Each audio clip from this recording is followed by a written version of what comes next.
So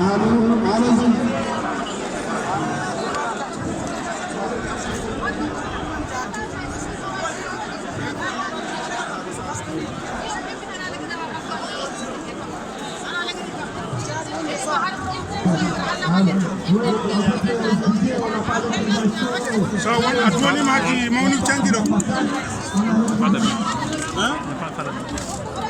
ɗon gono koye damal ɗum ɗo henene liseji nanɗo henna kadi yimɓe ene wayno jokkude golle ɗe no hannirta ni henna ma en min ɗo ene wayno yimɓe fof nan dari darde fayodinde no feewi yimɓe fof nana ko pelliti ene jaaha ene ƴeewoya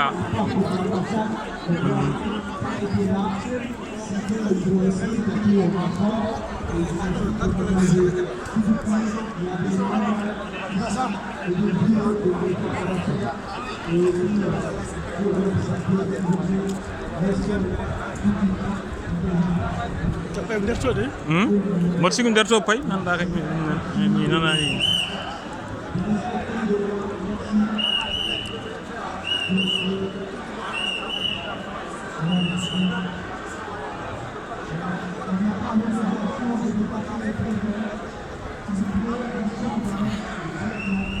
jaha min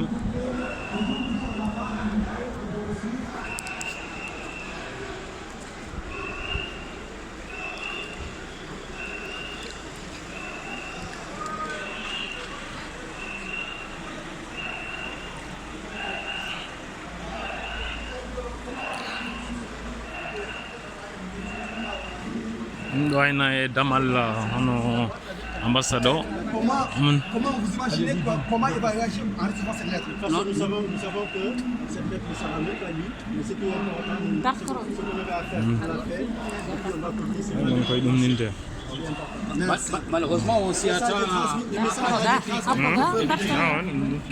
Là, ils vont recevoir la lettre, ils vont la transmettre aux États de la Mauritanie ou pas? Ça, c'est le cri du peuple, ça a été reçu.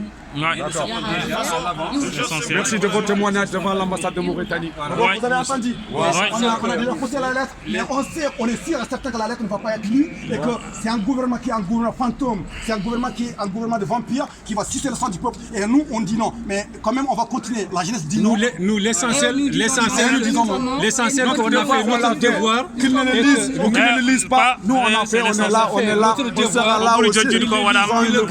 kala ɗo e pular seeɗa ko addi men ɗo henna ko yidde yettinde ɓatake ɓesgu mauritannaɓe wonɓe ɗo hen e farayse e holliroɓe mettere mumen e gueɗe ko waɗa to Mauritanie to banggue salade hono gueɗe ɗe ganduɗa doolagu laamu ngu waɗi e doolagu ngu e ittude ko suɓre ɓesgu mauritannaɓe ittude ɗum e hadde ɗum ko waɗa ko eɗen cali ɗum ɓesgu mauritannaɓe foof e kuuɓal ne sali ɗum kadi eɗen jaadi hen e dendagal ɓesgu mauritannaɓe yidɓe jaam yidɓe leydi ndi yo yaaru yesso mbiyede leydi ndi yo ɓamto e te hare nde eɗen dendi ɗum e dendagal yimɓe wonduɓe Wul Boubacar yimɓe wonduɓe Wul Mawlud yimɓe wonduɓe Birama e enen ɓesgu mauritannaɓe foof yidɓe jaam eɗen ndendi hande gam salade nde ko watte ɗo henna ko eɗen cali ɗum te hare nde koko jokkata ha gonga o yalta ha gonga o feeña ha gonga o ha yimɓe keeɓa gonga o en dartinani ɗo ha gutfal wutto hare nde tan sako sona gonga o da keɓen ɗum